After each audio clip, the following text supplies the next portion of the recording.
Hello. तो पिछली बार हम लोग यहाँ तक देख चुके थे कि सुरकोटदा, कालीबंगा और लोथल से सैंधवकालीन घोड़े के अस्थिपंजर मिले। उसके आगे देखते हैं कि तौल की इकाई कितना थी। तौल की इकाई 16 के अनुपात में होती थी। सैंधव सभ्यता के लोग यातायात के लिए दो पहियों एवं चार पहियों वाली बैलगाड़ी या भैंसा गाड़ी का उपयोग करते थे। इसके आगे देखते हैं। मेसोपोटामिया के अभिलेखों में वर्णित मेलुहा शब्द का अभिप्राय सिंधु सभ्यता से ही है। एक क्यूनिफॉर्म शिलालेख था। एनसीईआरटी जो क्लास 11th की एनसीईआरटी है, आर एस शर्मा वाली, उसमें ये वर्णित है कि मेलुहा शब्द जो है वो क्यूनिफॉर्म शिलालेख में मिला है। संभवतः हड़प्पा संस्कृति का शासक वणिक वर्ग का व्यक्ति था। तो इसका जो शासन था वो वणिक वर्ग के हाथों में था, लेकिन यहाँ पे लिखा हुआ है संभवतः, यानी ऐसी संभावना व्यक्त की जाती है। इतना कोई क्लैरिटी इस बात में नहीं है। पिग्गट महोदय ने हड़प्पा एवं मोहनजोदड़ो को एक विस्तृत साम्राज्य की जुड़वां राजधानी कहा है। तो किसने हड़प्पा एवं मोहनजोदड़ो को जुड़वां राजधानी कहा है?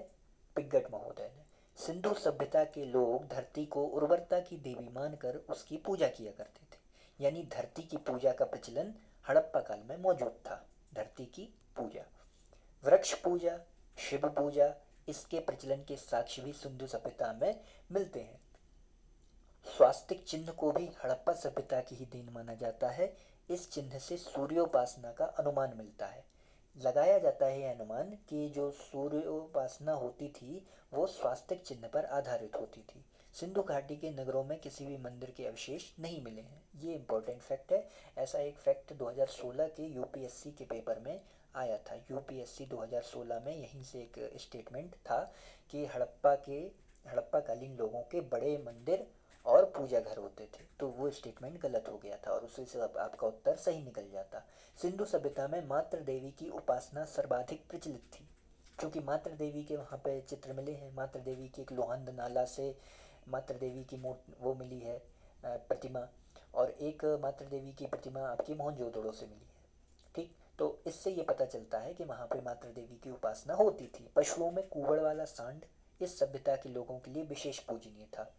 स्त्री मृण मूर्तियां अधिक मिलने से ऐसा अनुमान लगाया जाता है कि सैंधव समाज मात्र सत्तात्मक था। तो सैंधव समाज को मात्र सत्तात्मक होने का अनुमान लगाया जाता है। मिट्टी की मूर्तियां स्त्रियों की यहाँ पे अधिक मिली हैं। सैंधववासी सूती एवं ऊनी वस्त्रों का प्रयोग करते थे। क्योंकि भारतीय जो जलवायु है वो जलवायु में सर्दी गर्मी बरसात तीनों सीजन रहते हैं, तो सूती एवं ऊनी वस्त्र तीनों का प्रयोग, दोनों का प्रयोग करते होंगे। मनोरंजन के लिए सैंधववासी मछली पकड़ना, शिकार करना, पशु पक्षियों को आपस में लड़ाना, चौपड़ पासा खेलना